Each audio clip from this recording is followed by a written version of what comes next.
Salut les gars, bienvenue aujourd'hui pour un nouveau live. Donc aujourd'hui ça va être un live One Piece sur les spoils complémentaires. Donc voilà, ils sont sortis bel et bien mercredi, même si on a eu les spoils en avance. Les spoils complémentaires sont sortis temps et en heure. Donc là ce qu'on va faire c'est qu'on va tout simplement analyser tout ça, décortiquer en détail. On va commencer par la react comme d'habitude et on finira par, vous le savez, l'analyse et les théories. Donc voilà, installez-vous bien, préparez-vous parce que ça va être, je pense, légendaire. On l'a vu dans les spoils. Donc voilà, trêve de bavardage, let's go pour analyser tout ça. Juste avant, comme d'habitude, n'hésitez pas à rejoindre le Twitter, n'hésitez pas à rejoindre le Discord. Vous avez accès aux souscriptions si jamais vous voulez participer de manière financière. Faites-le que si vous avez envie et que si vous le pouvez. Et évidemment, n'oubliez pas le petit like, le petit follow, le petit commentaire pour aider au référencement et pour l'algorithme. Donc voilà, merci beaucoup à tous ceux qui soutiennent. Merci pour tous vos messages. Franchement, c'est légendaire. J'aimerais même citer quelques personnes qui ont l'habitude de venir sur les lives. Donc voilà, c'est un big up à vous les refs. Il y a Nop Nop, vous le connaissez, toujours fidèle au poste. Il y a Jérôme, il y a Ultra82, il y a aussi Babali qui est souvent là. Je te vois mon ref. Il y a aussi Mozinka, il y a aussi Gapadre évidemment. Il y a plein d'autres personnes. Donc voilà, merci les gars. N'hésitez pas à publier assez souvent. Comme ça me permet de vous voir. Je crois il y a aussi Greg, il y a aussi RETH évidemment, et plein d'autres personnes que je vais pas pouvoir citer là, mais voilà, fait partie en tout cas des personnes les plus présentes. Donc voilà, merci à vous les gars. Je vois vos messages, je vous lis, donc vous inquiétez pas. Ok, donc let's go. On a fini l'intro. Là, on va se concentrer directement sur le chapitre. En tout cas, les spoils complémentaires. Let's go les gars.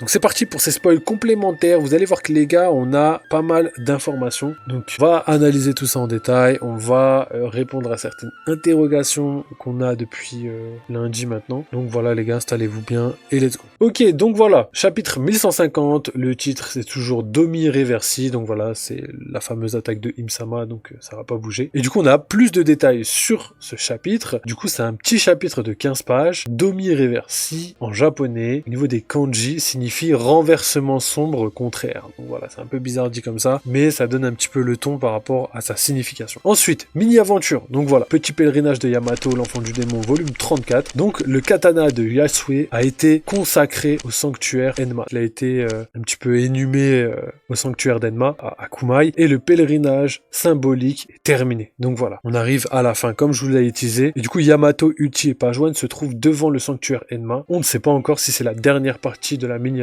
ou non. Donc voilà, le pèlerinage est terminé parce que voilà, Yamato a fait tout ce qu'elle devait faire et aussi elle est partie voir toutes les personnes qu'on connaissait à Wano. Donc logiquement, on arrive vraiment sur la fin, sur le dénouement. Je pense quand même que Oda, au niveau de la mini-aventure, n'a pas encore fini, même si le pèlerinage est terminé. Je pense que voilà, il va essayer de mettre un dernier petit cliffhanger, histoire de donner du sens à ce pèlerinage, même si en vrai, il avait déjà beaucoup de sens pour nous. Donc voilà, hâte de voir un petit peu ce que Oda peut nous réserver, mais pour l'instant, on va devoir attendre les prochaines semaines pour voir si vraiment il est terminé définitivement ou non. Ok, petite information sur le chapitre. Donc voilà, on débute direct avec le fait que le groupe de Luffy ne sera pas du tout dans ce chapitre. Après, c'est assez logique les gars. Je vous l'avais teasé. Je l'avais même mal teasé comparé à ce que j'avais dit. Au contraire, j'avais dit peut-être on va revoir une dernière fois Luffy, Loki, etc. Et après, on les verra plus pendant un moment pour que justement ils arrivent directement sur le champ de bataille au moment opportun, hein, au moment de sauver tout le monde. Sauf qu'on n'a pas revu Luffy et Loki avant. Donc voilà. En tout cas, c'est carré, tout se passe comme prévu. Et je pense que au vu du haki de Imu, au vu du haki qui a été déployé, je pense pas qu'ils ont pu passer à côté de ça. Je pense que à partir du moment où le haki se dévoile, ils sont déjà en route pour monter tout simplement au niveau du domaine du soleil. On l'appelait comme ça. Ok. Ensuite, on n'a pas de nouvelles infos sur le passé de Brook ou sur Paris-Joise. Totalement logique, hein. Je vous l'avais dit, les gars, ça c'est typiquement le genre d'Oda de vraiment essayer de nous donner des informations qui vont vraiment nous donner envie de savoir ce qui va se passer sans nous donner le dénouement directement. Donc voilà. Il y a des interrogations, tout le monde se pose des questions, il y a des théories qui vont naître et du coup, on va attendre, je pense, deuxième tiers de l'arc d'Elbaf pour avoir justement les révélations par rapport à ça, si il doit en avoir. En tout cas, on n'en aura pas avant, à mon avis. Ensuite, on voit la forme des démoniaque de Gunko version Imu dans une double page épique. Ça c'est légendaire, ça c'est tout ce qui a été énuméré dans le chapitre. Ok, on continue. Donc le corps normal de Gunko possède maintenant 2 grandes ailes noires en cuir ressemblant à des ailes de chauve-souris et une queue avec une extrémité en forme de flèche. Donc Gunko version Imu tient aussi un énorme trident bien plus grand que son corps. Donc voilà, ça c'est légendaire. Je pense que c'est des informations qui vont nous donner des révélations. Parce que je pense que si la taille du trident est gigantesque, c'est parce que potentiellement la forme transformée d'Imusama est gigantesque. Déjà juste le fait d'être un démon, j'ai l'impression, ça grossit tout. Quand on regarde les Gorosei, ils sont gigantesques. Quand on regarde les géants, quand ils sont en forme démon, ils sont gigantesques. Donc je pense que ça, le fait que le trident soit bien plus grand que Gunko, veut nous donner peut-être des informations sur le fait que peut-être Im-sama est gigantesque. Et peut-être que c'est un petit peu comme Bonnie qui s'est présenté en mode femme. Au final, c'était une petite fille. Peut-être que Imu, on l'a toujours vu en mode petit. Et peut-être que ce mode petit, c'est sa forme hybride. Et que sa forme gigantesque, c'est peut-être sa vraie forme. Donc ça, c'est aussi intéressant de se poser la question sur ça. Parce que, voilà, il y a beaucoup de théories qui fusent. Et pour situer un petit peu les choses, ça permet aussi d'avoir des informations qui vont tout simplement nous aider. On continue. Donc voilà, Imu ordonne à Somers de guider la file des enfants. Usopp est choqué de voir que Somers est encore en vie, puis s'adresse à Gillingham. Donc voilà, ça c'est assez intéressant parce qu'on se posait la question de savoir s'il était en vie. Dans les spoils, il nous avait donné cette information comme quoi il était encore en vie à terre, mais dans le chapitre, on pouvait être dubitatif. Moi, personnellement, je savais qu'il était en vie parce que déjà, le fait qu'il perd son bras, le fait qu'il soit découpé en morceaux, je pense que Oda jamais il aurait mis quelque chose comme ça de manière vraiment visuelle aussi forte, avec autant d'impact, si il était réellement mort, tu vois. Parce que c'est trop choquant, c'est un manga shonen pour les enfants, bref, vous avez capté, on a l'habitude à chaque fois que quelqu'un se fait trancher, on voit pas souvent la scène, tu vois. Et là, du coup, on l'avait tellement bien vu que je me disais, c'est impossible qu'il soit mort. Donc voilà, c'est ce qui me permettait de savoir que Gillingham était bel et bien en vie. J'ai dit Gillingham, mais je voulais dire Somers. Gunko dit, Gillingham, est-ce tout ce que tes MMA peuvent offrir? Gillingham répond, bien sûr que non, boss. J'ai laissé quelques trous de cauchemar ouverts, ainsi les monstres continueront d'être générés à partir des cauchemars de cette île. Et ensuite, on a, ce sont des créatures de rêve et elles n'ont aucun concept de mort. Elles peuvent toutes être ramenées à la vie dès que j'en donne signal.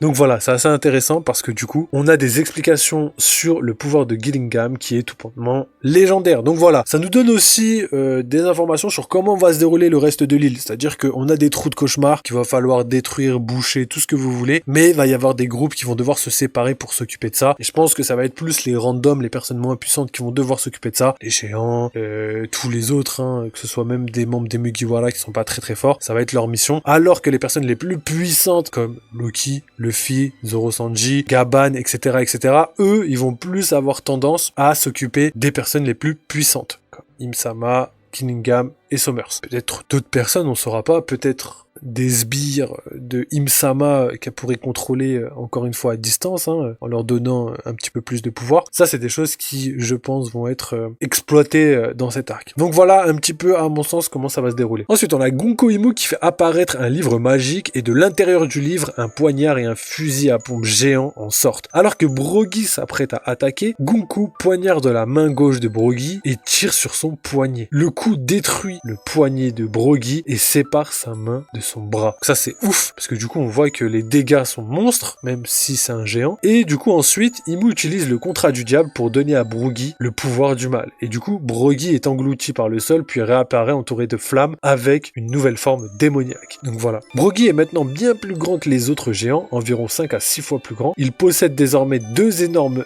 ailes, comme celles de Gunko, 4 grandes canines et 2 cornes noires. Il tient aussi une gigantesque hache à double tranchant. Il peut utiliser son bras gauche même sans poignet. Donc du coup, il peut utiliser son bras gauche sans qu'il soit relié à son corps, d'après ce que j'ai compris. Donc voilà, ça montre un petit peu que ces fameuses cornes, ces fameuses ailes, cette fameuse forme démoniaque, c'est quelque chose qui va être récurrent dans le manga à partir de maintenant. Pourquoi? Parce que on a vu Im-sama en avoir, on a vu les démons d'Im-sama maintenant en avoir, et on a aussi vu le fameux dragon et le fameux monstre de la fresque avoir ces mêmes caractéristiques. Ailes, cornes et forme démoniaque un petit peu, même si on n'a pas plus de détails là-dessus. Donc tout simplement, on a clairement des informations sur les démons. Donc ça, c'est quelque chose qu'il faut bel et bien garder en tête. Tout ça, c'est des choses qui, je pense, vont se matérialiser de plus en plus dans le manga, et aussi c'est des choses qui vont tout simplement donner du sens, mais pour la guerre de la fin du manga. Donc toutes ces infos-là, ça a un rapport avec le siècle oublié, ça a un rapport avec Im-sama, et un rapport avec le domaine des démons. Donc voilà, surtout que là, on voit Brogy se faire aspirer par l'abysse. l'abysse, se faire transformer dans l'abysse. Donc voilà, c'est des choses qui peut-être rentreraient dans le domaine des possessions, j'ai envie de dire, puisque voilà, là on a tout le côté démoniaque, il nous reste plus que ça. Et pour moi, c'est quelque chose qui est bel et bien réel dans ce chapitre.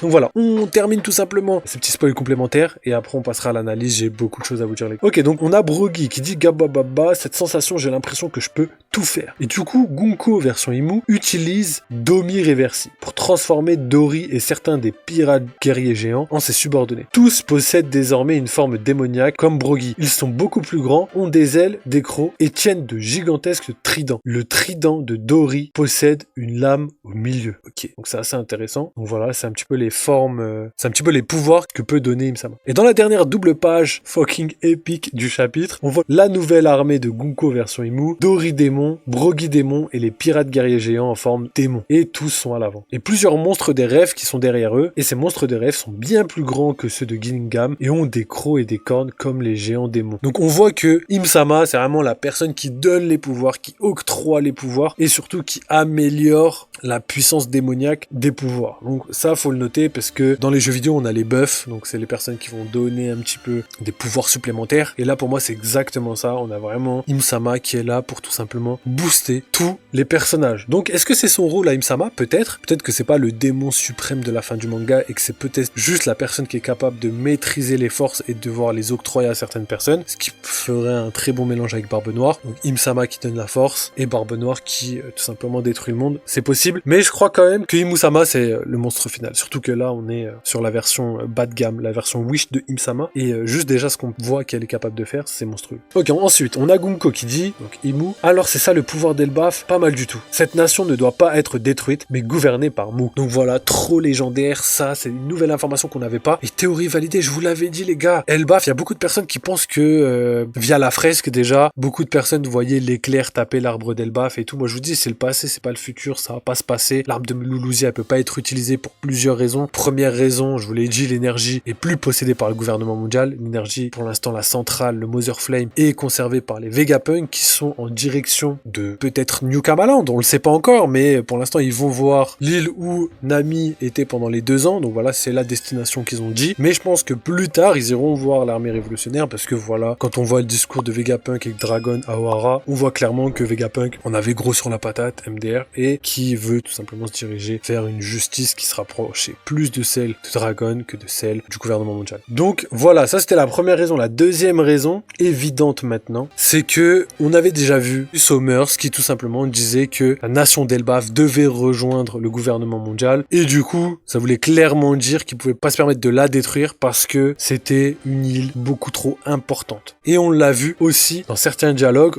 où justement on entendait des choses comme Elbaf, c'est une terre qui tout simplement doit rejoindre le gouvernement mondial parce que c'est ce qui va être décisif pour la guerre de la fin du manga. Donc clairement c'était impossible qu'il la détruise. Autant le Mother Flame c'était pas possible, autant Im-sama avait tout sauf envie de la détruire. Donc voilà, tout se passe comme prévu, je suis archi content. Ok, terminons un petit peu cette réact et après on passera à l'analyse. Alors du coup, donc ça c'est Imu qui continue et qui dit: cependant observons encore un peu quelle performance ils peuvent fournir en guerre. Et du coup le chapitre se termine avec Jarl et les géants du village. Les géants demandent à Jarl de partir car quelque chose de mauvais est arrivé au duo Dory et Brogy. Mais Jarl est prêt à se battre. Et Jarl dit: tu ne devrais pas dire ça à un fier guerrier. Donc voilà, comme je vous le disais, les armées qui sont présentes sur Elbaf commencent à se rassembler. Toutes celles qui vont se rapprocher de Imu-sama vont devenir tout simplement mauvaises. Ils vont être transformés. Je pense Im-sama, elle a clairement voulu montrer que son but, ça va être de tester un petit peu les guerriers d'Elbaf, savoir jusqu'où la puissance pourrait être utilisée, ouais. Donc ça, c'est, je pense, une mauvaise idée d'aller la voir elle. Par contre, on pourrait avoir des choses ahurissantes. Un Dark Zoro, un Dark Sanji, un Dark Nika. Ce serait aberrant. Je pense pas que ce soit possible. Je pense qu'il y a des limites à son pouvoir. Elle peut pas se permettre de le faire à tout le monde. Sinon, elle aurait pu le faire à Gaban, elle aurait pu le faire à plein d'autres personnes. Mais on va voir. Peut-être que les Mugiwara pourraient être en version Dark. Ça, c'est une très forte probabilité étant donné qu'ils sont capturés et que tout simplement, pour l'instant, on n'a rien qui leur permettrait de pouvoir échapper à ce pouvoir-là. En tout cas, pour l'instant. Donc voilà pour la React. Pas de pause la semaine prochaine. Donc ça va être masterclass sur masterclass. Ok les gars, donc c'est parti, là on va faire la petite analyse. Et là ce qui est vraiment intéressant à mettre en valeur, c'est clairement le fait que on a beaucoup d'informations sur ce côté démoniaque. Donc déjà, tout ce que j'ai énoncé précédemment, c'est que tout simplement les démons vont être au centre de l'attention, mais aussi vraiment à la fin du manga, ce sera vraiment le groupe armé antagoniste du manga. Et du coup on a aussi d'autres informations qui ressemblent étrangement à la fresque, hein, les cornes, les canines et aussi les ailes de démons montrent que le manga se dirige petit à petit vers une finalité démoniaque avec des pouvoirs qui sont en rapport avec les portails. Quand on voit Killingham, on voit clairement que les cercles permettent d'invoquer des démons des rêves. Donc c'est un petit peu la forme sous-évaluée de Im-sama, parce que Im-sama, elle, peut créer de réels démons, entre guillemets. Et du coup, si je dis tout ça, c'est pour vous dire que les démons sont quelque chose qui vont énormément être présents plus tard dans le manga. Quand on voit ça, on se dit clairement, Im-sama pourrait faire ça à énormément de personnes. Dori Broggy avec une prime de 1,3 milliard, donc même si je pense qu'ils n'ont pas réellement cette puissance, je pense quand même que ça montre aussi à quel point ils sont ultra puissants. Et quand on voit ça, et qu'ils se sont fait vraiment one-shot par le pouvoir de Im-sama et transformés en démons en un temps record, on pourrait imaginer que toutes les personnes qui ont cette prime, entre guillemets, en tout cas cette puissance, pourraient se faire transformer, mais vraiment facilement. Donc déjà, toutes les personnes dans l'équipage qui sont en dessous de cette prime, même s'ils sont potentiellement pas forcément moins forts, mais en tout cas pour Nami, Usopp et tous les autres, leur transformation, franchement, c'est qu'une question de temps. Et je pense que si Oda voulait peut-être nous mettre dos au mur avec justement ce genre de combat, genre obligé de combattre nos propres alliés, obligé de combattre les personnes qu'on n'a pas envie de voir combattre, hein, parce que là tout le monde teasait un petit peu ouais chevalier divin, peut-être le retour des nerfs, etc. Non, peut-être que l'antagoniste final de cet arc, ça va être les Mugiwara version démoniaque, hein. On pourrait avoir un Brook 5-6 fois plus grand, on pourrait avoir Nami Usopp géant, on pourrait avoir Usopp en mode géant. C'est vrai que il a toujours voulu être un guerrier valeureux des mers, bah là il pourra même être un géant carrément et combattre les Mugiwara, donc ce serait complètement fou. Et par contre Zoro Sanji, j'ai un peu de mal à y croire, mais c'est pas impossible, on n'en sait rien. Et Luffy, bon voilà, c'est une personne qui pour moi a le moins de chances de se transformer en version démoniaque. Par contre, ce qui fait réellement peur, c'est Loki, parce que Loki, il a tout pour être un bon méchant, et s'il arrive à se faire contrôler par Im-sama, on a l'antagoniste final de l'arc, hein, clairement, hein. Je pense que Im-sama sera même moins forte que Loki. Et quand je dis ça, évidemment, je parle de Im-sama version Gunko, pas de la vraie Im-sama. Donc, tout ça en train de se mettre en place, et j'ai l'impression que l'arc va se terminer de manière surprenante, dans le sens où on n'aura pas du tout pré-shot la fin, et pas du tout pré-shot les fameux antagonistes de l'arc. Donc voilà, c'est des choses qui deviennent de plus en plus probables, et même si on peut faire ça sur une time frame plus longtemps, on pourrait dire que la marine, les amiraux, peut-être qu'il y a beaucoup de gens qui disent ouais les amiraux empereurs, les amiraux pas empereurs, peut-être que là les amiraux seront levés à l'empereur grâce au pouvoir de Im-sama. Bon, ça reste quand même difficile à croire, mais c'est juste pour vous dire que voilà, tellement de personnes à travers le monde qui pourraient avoir ce genre de puissance parce que ils pourraient tout simplement être contrôlés par Im-sama. Donc si tu prends par exemple des premiers capitaines, Marco, j'en sais rien, peut-être d'autres personnes, et une fois transformé avec le pouvoir d'Im-sama, peut-être que ça deviendrait des level empereurs, peut-être un Rayleigh, j'en sais rien, tu vois, plein de personnes qu'on n'a pas envie de voir méchants, peut-être que pour la fin du manga, Im-sama va se régaler à les transformer en démons, tu vois. Et oubliez pas, c'est Im-sama version Wish. C'est pas la Im-sama légendaire qu'on va découvrir à la fin du manga. Donc là, c'est que petite idée de ce qu'on pourrait tout simplement voir à la fin du manga. Surtout que là, maintenant, grâce à ce chapitre, on a plus d'informations sur la fameuse phrase qui était dans la fresque qui disait que le dieu de la forêt a libéré ses démons. Donc là, on peut imaginer assez facilement que Im-sama est le dieu de la forêt et libérer ses démons, tout simplement, elle a contrôlé énormément de monde et libéré tout simplement les démons qu'elle conservait dans l'abysse, et elle a pris possession des corps de beaucoup de personnes, en tout cas à l'époque du siècle oublié. Donc ça, c'est plus quelque chose qui pour moi semble de plus en plus réel actuellement. Donc déjà juste ça les gars, ça me rend complètement fou, parce que je peux me dire que demain un dragon version démon,